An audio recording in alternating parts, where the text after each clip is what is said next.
കണ്ണൂർ ചെറുപുഴയിൽ ദമ്പതികൾക്ക് നേരെ പോലീസിന്റെ സദാചാര ഗുണ്ടായിസം. പ്രണയിച്ച് വിവാഹം ചെയ്തതിന് യുവാവിനെ കഞ്ചാവ് കേസിൽ കുടുക്കിയതായി ബന്ധുക്കൾ ആരോപിക്കുന്നു.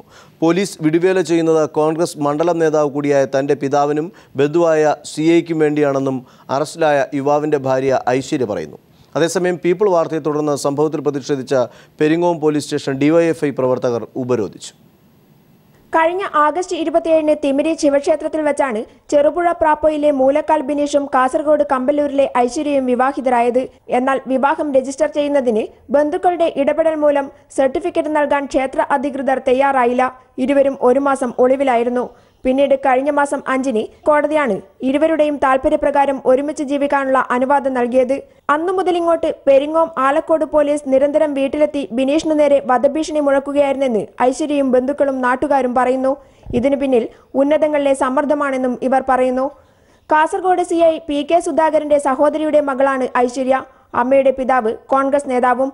അങ്ങനെയിരിക്കെ പെരുമ്പയിൽ തന്റെ ഓഫീസിലെത്തി ബൈക്ക് താഴെ വെച്ച് മുകളിൽ ഓഫീസിലേക്ക് കയറി തിരിച്ചു വന്നപ്പോൾ ബൈക്കിൽ ഹാർഡ്ബോർഡ് ബോക്സ് കണ്ട ബിനീഷ് ഓഫീസിലുള്ള ആളാരോ വെച്ചതായിരിക്കുമെന്ന് കരുതി നൽകാൻ ഓഫീസിലേക്ക് കയറുമ്പോഴാണ് മഫ്തിയിൽ പോലീസ് എത്തി അറസ്റ്റ് ചെയ്തത്. 11 മണിയോടെ അറസ്റ്റ് ചെയ്ത ബിനീഷിനെ രാത്രി 9:30യോടെയാണ് മജിസ്ട്രേറ്റിന് മുന്നിൽ ഹാജരാക്കിയത്. 700 ഗ്രാം കഞ്ചാവ് ബോക്സിൽ കണ്ടെത്തി എന്ന പേരിലായിരുന്നു അറസ്റ്റ്.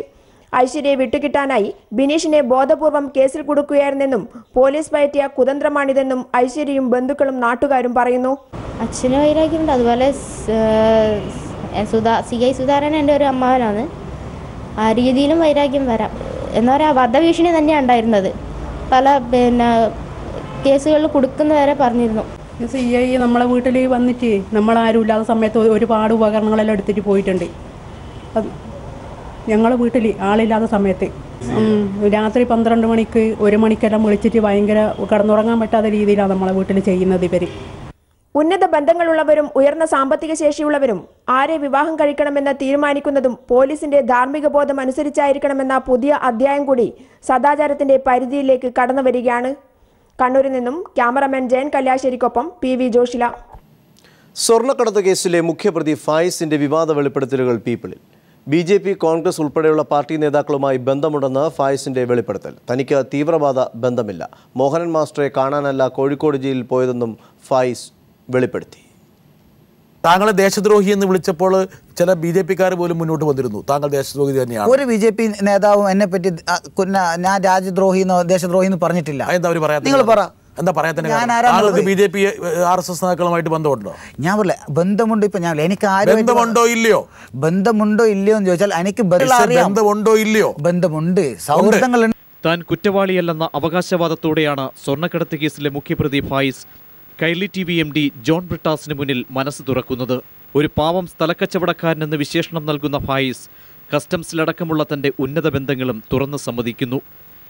TP ചന്ദ്രശേഖരൻ വധക്കേസിൽ P മോഹനൻ മാസ്റ്ററെ കോഴിക്കോട് ജില്ലാ ജയിലിൽ സന്ദർശിച്ചുവെന്ന ആരോപണത്തിൽ മോഹനൻ മാസ്റ്ററെ കണ്ടിട്ടില്ലെന്ന് മറുപടി. നിങ്ങൾ പക്ഷേ ഈ TP കേസിലെ പ്രതികളെ കാണാൻ വേണ്ടിയിട്ട് അറബി വേഷത്തിൽ ജയിലിൽ പോയി. അത് അറബി വേഷമല്ലത്. അത് ആ മാസവും സമയവും നോമ്പ് കാലമായിരുന്നു. നോമ്പ് മാസം താങ്കൾ പോകേണ്ട സ്ഥലം ജയിലാണോ? നോമ്പ് മാസത്തിൽ പോകാനുള്ള കാരണമുണ്ട്. എന്തുകൊണ്ട് നിങ്ങൾ ജയിലിൽ പോയി? ജയിൽ എൻ്റെ സുഹൃത്ത്, ഞാൻ പറയില്ലേ, എൻ്റെ കൂടെ പഠിച്ചതാണ്. ആരെ? കൊടിസുനി. അയാളെ കാണാൻ പോയതാണോ? അദ്ദേഹത്തിന് കാണാൻ പോയി, പക്ഷെ കാണാൻ പറ്റിയില്ല. സുനിയും താങ്കളും തമ്മിലുള്ള ബന്ധം എൻ്റെ നൈബറാണ്. ആദ്യം വന്നത് മോഹന മാഷ കണ്ടു. ആ മാഷ എനിക്ക് അറിയാത്ത വ്യക്തിയാണ്. അപ്പോൾ മാഷ കണ്ടാൽ ഇപ്പോൾ എനിക്ക് പറയാം മാഷ കാണാൻ തന്നെയാണ് പോയത്. സിനിമയിൽ വ്യാപക സൗഹൃദങ്ങൾ ഉണ്ടെന്ന് സമ്മതിക്കുന്ന ഫായിസിന്റെ കൂടുതൽ സ്ഥിരീകരണം ഇങ്ങനെ. ഏത് നടിയായിരുന്നു? മൈഥിലിയുടെ പേര് വലിച്ചിട്ടു. എന്റെ സുഹൃത്താണ്. അതിലെന്താണ് പ്രശ്നം? ഒരു പ്രശ്നമല്ല ഫൈസേ. ഇപ്പൊ നാളെ ഒരു ഉദാഹരണത്തിന്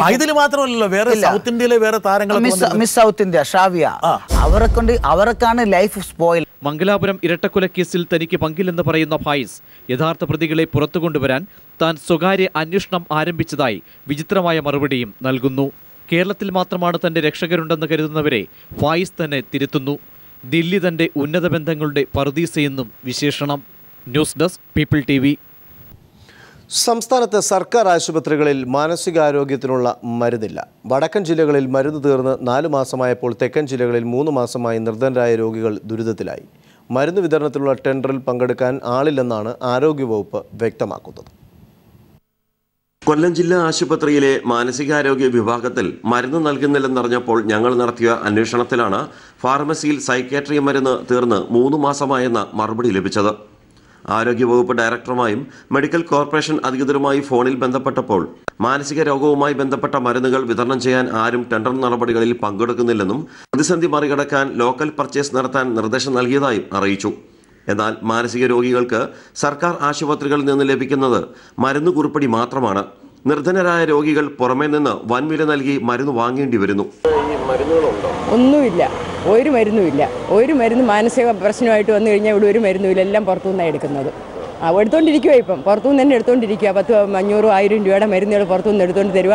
ആഴ്ച വരികയും വേണം. അത് തീർന്നു കഴിയുമ്പോൾ ഒറ്റ മരുന്ന് വിടുന്നില്ല. ഡോക്ടർ പുറത്തുനിന്ന് തന്നെയാണ് എടുക്കാൻ കുറിച്ച് തരുന്നത്. പുറത്തുനിന്ന് മെഡിക്കൽ സ്റ്റോറിലോട്ട് വിടുക, നമ്മളെ അവിടുന്ന് എടുത്തോളാൻ പറഞ്ഞ് അങ്ങനെ ഇപ്പോൾ എടുത്ത് കഴിച്ചുകൊണ്ടിരിക്കുക. ഒന്നുമില്ലാഞ്ഞിട്ടും ഒരു രൂപ നമുക്കൊരു നിവൃത്തിയുമില്ല. യാതൊരു നിവൃത്തിയില്ല. അപ്പോൾ ഇത് ഇങ്ങനെ ഒരു ഗവൺമെൻറ് ഹോസ്പിറ്റലിൽ നിന്ന് പേര് മാത്രമല്ലേ ഉള്ളൂ ഇത്, അല്ലാതെ വേറെ ഒരു കാര്യവും ഇല്ലല്ലോ. അതുകൊണ്ട് നമുക്ക് വലിയ വിഷമമുണ്ട്. നമ്മൾ പിന്നെ പുറത്ത് ആരെയും അറിയിക്കുന്നില്ല. ഞങ്ങളൊക്കെ തൊഴിലാളികളാണ്. അപ്പോൾ ഇതൊക്കെ പുറത്തുനിന്ന് വാങ്ങിക്കാമെന്ന് പറഞ്ഞാൽ ഒരു 500-1000 രൂപയ്ക്കകത്തൊക്കെ ആകും. അപ്പോൾ ഞങ്ങളെ സംബന്ധിച്ചൊക്കെ വളരെ ബുദ്ധിമുട്ടുള്ള കാര്യങ്ങളാണ് ഇത്. മാത്രമല്ല മാനസികാരോഗ്യ ചികിത്സാ പദ്ധതിയും താളം തെറ്റി. പ്രാഥമിക ആരോഗ്യ കേന്ദ്രങ്ങളിൽ ആരംഭിച്ച സഞ്ചരിക്കുന്ന ക്ലിനിക്ക് പ്രവർത്തിക്കുന്നുണ്ടെങ്കിലും മരുന്ന് വിതരണം പൂർണ്ണമായും നിലച്ചു. കൊല്ലത്ത് നിന്ന് ക്യാമറമാൻ പ്രമോദ് പന്നിയോടിനൊപ്പം രാജ്കുമാർ. മുഖ്യമന്ത്രിക്കെതിരെ സോളാർ കമ്മീഷനിൽ മൊഴി. മുഖ്യമന്ത്രി കോടികൾ കൈക്കൂലി ആവശ്യപ്പെട്ടതായി ബാംഗ്ലൂരിലെ വ്യവസായി MK കുരുവിളയാണ് സോളാർ കമ്മീഷനിൽ മൊഴി നൽകിയത്. വിശദമായ ചർച്ചയ്ക്ക് മുഖ്യമന്ത്രി 2 നമ്പറുകൾ നൽകിയതായും മൊഴിയിൽ പറയുന്നു. മുഖ്യമന്ത്രി കോടികൾ കൈക്കൂലിയായി ആവശ്യപ്പെട്ടുവെന്നാണ് ബാംഗ്ലൂരിലെ വ്യവസായി MK കുരുവിള സോളാർ കമ്മീഷനിൽ മൊഴി നൽകിയത്. വിശദമായ ചർച്ചയ്ക്ക് 2 ഫോൺ നമ്പറുകൾ മുഖ്യമന്ത്രി നൽകിയതായും കുരുവിള മൊഴിയിൽ പറയുന്നു. സോളാർ കേസുമായി ബന്ധപ്പെട്ട് മുഖ്യമന്ത്രിക്കും ഓഫീസിനുമെതിരെ അന്വേഷണം നടത്താൻ സോളാർ ജുഡീഷ്യൽ കമ്മീഷൻ ഉത്തരവിട്ടതിന്റെ പശ്ചാത്തലത്തിലാണ് MK കുരുവിള മുഖ്യമന്ത്രിക്കെതിരെ ആരോപണം ഉന്നയിച്ചത്. കേസിൽ തെളിവ് നൽകാനായി 6 പേർ കൂടി കക്ഷി ചേർന്നിരുന്നു. ഇവർ കമ്മീഷൻ നിർദ്ദേശിച്ച സമയപരിധിക്കകം തെളിവുകൾ ഹാജരാക്കുകയും ചെയ്തു. ഇതേ തുടർന്നാണ് മുഖ്യമന്ത്രിക്കും ഓഫീസിനും പേഴ്സണൽ സ്റ്റാഫിനുമെതിരെ അന്വേഷണം നടത്താൻ കമ്മീഷൻ ഉത്തരവിട്ടത്. എന്നാൽ കേസിൽ കക്ഷിയല്ലാത്ത MK കുരുവിളയുടെ മൊഴി കമ്മീഷൻ പരിഗണിക്കാൻ സാധ്യതയില്ലെന്നാണ് സൂചന. News bureau, Kochi.